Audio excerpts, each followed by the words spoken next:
নমস্কাৰ বন্ধু বান্ধৱীসকল, আমাৰ ৰাখিব চেনেলটোলৈ আপোনালোকক স্বাগতম জনাইছোঁ। আজি মই আপোনালোকৰ কাৰণে লৈ আহিছোঁ কুম্ভ ৰাশি জাতক জাতিকাসকলৰ 2026 চনৰ সম্পূৰ্ণ বাৰ্ষিক ৰাশিফল শীতান্তু। এই বৰ্ষত আপোনালোকৰ শিক্ষা, প্ৰেম, কেৰিয়াৰ, অৰ্থ, ভাগ্য আৰু ভৱিষ্যত কেনেকুৱা হ'ব, কি ঘৰলৈ সুযোগ সুবিধা নামি আহিব আৰু কি সমস্যা আহিব, এই সকলোবোৰ কথা আলোচনা কৰিম। যদি আপোনালোকে কিবা বুজি নাপায় তেনেহ'লে নিশ্চয় মোক তলত কমেণ্ট কৰি জনাব।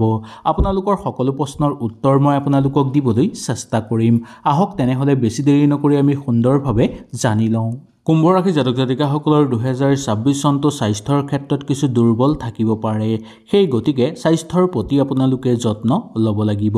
আপোনাৰ অধিপতি গ্ৰহ শনিদেৱ দ্বিতীয় ভাগত ৰাজ কৰিব,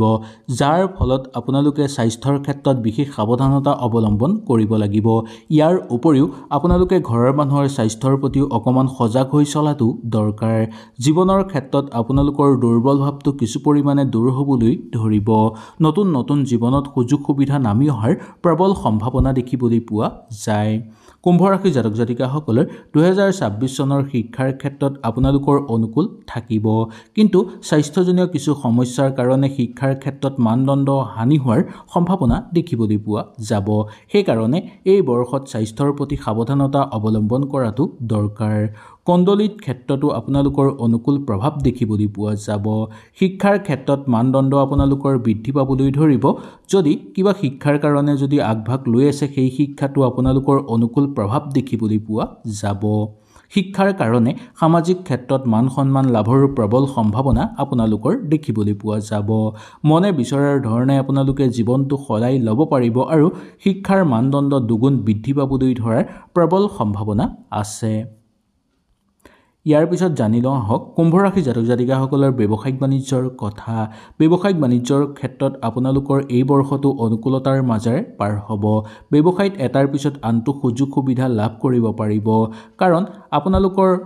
অধিপতি গ্ৰহ হ'ব মংগল, আৰু এই মংগল গ্ৰহ হ'ব আপোনালোকৰ দশম ভাগত থাকিব,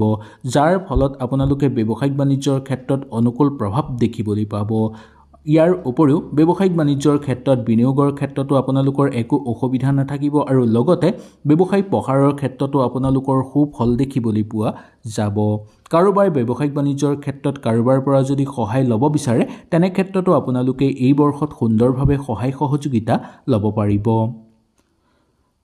নিজা ইচ্ছাকৃতভাৱে যদি ঘৰতে ব্যৱসায়িক বাণিজ্য আৰম্ভ কৰিম বুলি ভাবিছে, নাইবা আপোনালোকে যদি কিবা কাৰণত ব্যৱসায়িক বাণিজ্য আৰম্ভ কৰিম বুলি ভাবিছে, তেনে ক্ষেত্ৰত এই বৰ্ষটো আপোনালোকৰ অনুকূল হ'ব। কোনো নতুন কাম আৰম্ভ কৰিব বিচাৰিলে সুন্দৰভাৱে কৰিব পাৰিব। এই কাম কৰাৰ ক্ষেত্ৰত ঘৰৰ মানুহৰ পৰাও পূৰ্ণ সহায় সহযোগিতা আপোনালোকে লাভ কৰিব পাৰিব। ব্যৱসায়িক বাণিজ্যৰ ক্ষেত্ৰত আপোনালোকৰ সুখ সমৃদ্ধি বৃদ্ধি পাবলৈ ধৰিব, আৰু ব্যৱসায়ত অকণমান চকু দিলে আগতকৈ অধিক বা দুগুণ উন্নত ফল লাভ কৰিবলৈ সক্ষম হ'ব। কুম্ভ ৰাশি জাতক জাতিকাসকলৰ চাকৰিৰ ক্ষেত্ৰত মিশ্ৰিত ফলাফল দেখিবলৈ পোৱা যায়। চাকৰি আপোনালোকৰ সুৰক্ষিত হৈ থাকিব। চাকৰিত পৰিশ্ৰম হ'ব যদিও সেই পৰিশ্ৰমৰ উচিত মান আপোনালোকে লাভ কৰিব পাৰিব, কাৰণ কৰ্মক্ষেত্ৰত আপোনালোকৰ মান যশ বৃদ্ধি পাবলৈ ধৰাৰ যোগ দেখিবলৈ পোৱা যাব।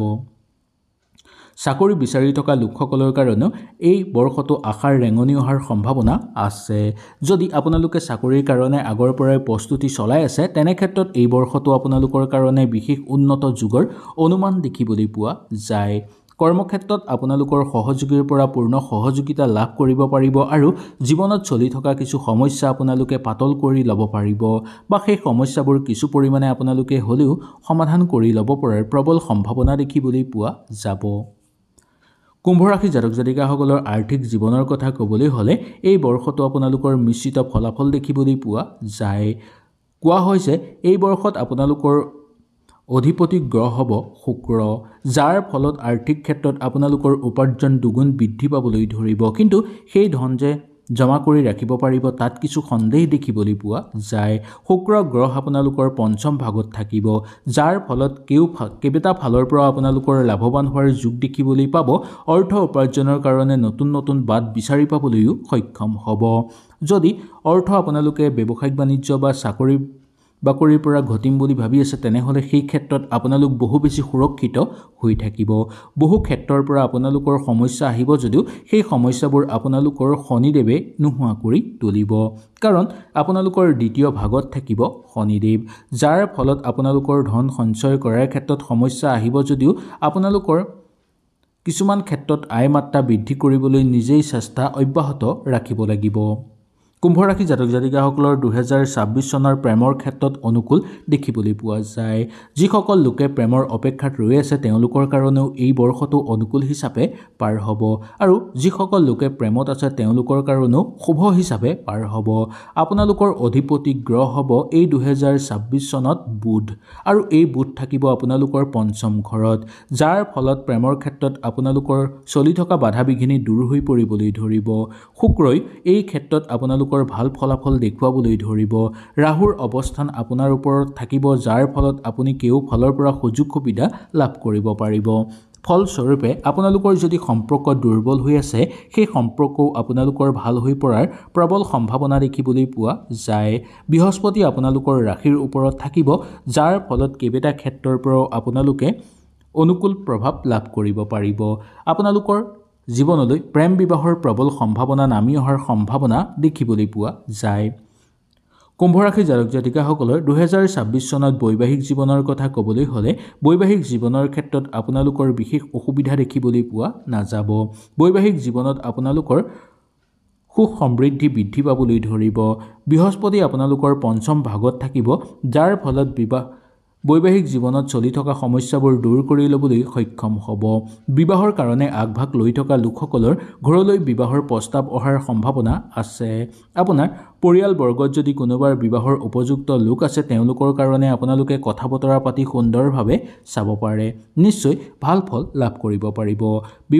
বৈবাহিক জীৱনৰ ক্ষেত্ৰত ক'বলৈ হ'লে এই বৰ্ষটো আপোনালোকৰ অনুকূল হৈ থাকিব কিন্তু বছৰৰ শেষৰ ফাললৈ কিছু দুৰ্বল প্ৰভাৱ অহাৰ সম্ভাৱনা দেখিবলৈ পোৱা যায় কুম্ভ ৰাশি জাতক জাতিকাসকলৰ পাৰিবাৰিক ক্ষেত্ৰত এই বৰ্ষটো আপোনালোকৰ কিছু দুৰ্বল থাকিব পাৰে ঘৰৰ ক্ষেত্ৰত আপোনালোকৰ বিবাদ সৃষ্টি হ'ব পাৰে আৰু আপোনালোকৰ ঘৰত ইটোৰ পিছত আনটো সমস্যা হোৱাৰ সম্ভাৱনা আছে আপোনালোকৰ অধিপতি গ্ৰহ হ'ব শনি আৰু শনি থাকিব আপোনালোকৰ দ্বিতীয় ভাগত সেই ক্ষেত্ৰত আপোনালোকৰ পাৰিবাৰিক সম্পৰ্ক যাতে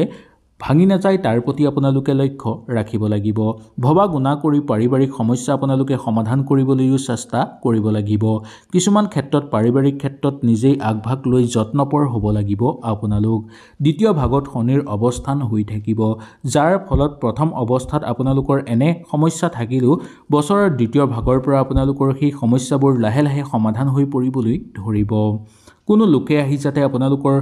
পাৰিবাৰিক মাজত সোমাই কণ্ডল সৃষ্টি কৰিব নোৱাৰে তাৰ প্ৰতি আপোনালোকে লক্ষ্য ৰাখিব লাগিব আৰু যিমান পাৰে পৰিয়ালটোৰ সমস্যা সমাধান কৰিবলৈ আপোনালোকে চেষ্টা কৰিব লাগিব কুম্ভ ৰাশি জাতক জাতিকাসকলে যদি মাটি বাৰী ক্ৰয় কৰিম বুলি ভাবি আছে তেনেহলে ক্ৰয় কৰিব পাৰিব কিন্তু আপোনালোকে চাব যাতে সেই মাটি বাৰীত যাতে কোনো ধৰণৰ বিবাদ জড়িত হৈ নাথাকে যদি সেই ক্ষেত্ৰত কিবা বিবাদ জড়িত হৈ আছে তেনে ক্ষেত্ৰত তাৰ পৰা আপোনালোকে অলপ সাৱধানতা অৱলম্বন কৰি দূৰত্ব বজাই ৰখাটোই মংগলময় যদি দূৰত্ব বজাই নাৰাখে তেনেহলে আপোনাৰ মাজতেই বিবাদৰ সোমাই পৰাৰ সম্ভাৱনা দেখিবলৈ পোৱা যাব যান বাহন ক্ৰয় কৰাৰ ক্ষেত্ৰত এই বৰ্ষটো অলপ চাই বুজি যান বাহন ক্ৰয় কৰা দৰকাৰ কোনো লোকে ঠগ প্ৰবঞ্চনাৰ বলি কৰি তুলিবলৈ চেষ্টা কৰিব পাৰে সেই কাৰণে ভাল মানুহৰ লগত ভালকৈ আলোচনা কৰিব বা ঘৰৰ মানুহৰ বা গুৰুস্থানীয় ব্যক্তিৰ লগত ভালদৰে আলোচনা কৰিব তাৰ পিছত যান বাহন ক্ৰয় কৰিব বিশেষকৈ সেকেন্ড হেণ্ড গাড়ী কিনিব বিচাৰি থকা লোকসকলৰ কাৰণে বিশেষ সাৱধানতা অৱলম্বন কৰাটো দৰকাৰ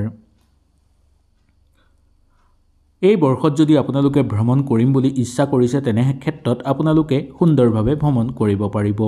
বিদ্যাৰ ক্ষেত্ৰতো আপোনালোকৰ ভ্ৰমণ হ'ব পাৰে বা বিদ্যাৰ কাৰণেও দূৰ ভ্ৰমণ কৰিবলগীয়া হ'ব পাৰে বা নিজৰ কৰ্মৰ কাৰণেও দূৰ ভ্ৰমণ কৰিবলগীয়া হ'ব পাৰে দূৰ ভ্ৰমণৰ ক্ষেত্ৰত বিশেষ অসুবিধা আপোনালোকৰ দেখিবলৈ পোৱা নাযায় কিন্তু আপোনালোকে দূৰ ভ্ৰমণৰ ফলত যাতে তৰ্ক বিতৰ্কৰ মাজত লিপ্ত হৈ নপৰে তাৰ প্ৰতিহে অকমান লক্ষ্য ৰাখিব লাগিব কৰ্মসূত্ৰে বহুদূৰ জাৰ্ণি কৰা বা বহুদূৰ ভ্ৰমণ কৰাৰ সম্ভাৱনা আপোনালোকৰ দেখিবলৈ পোৱা যায়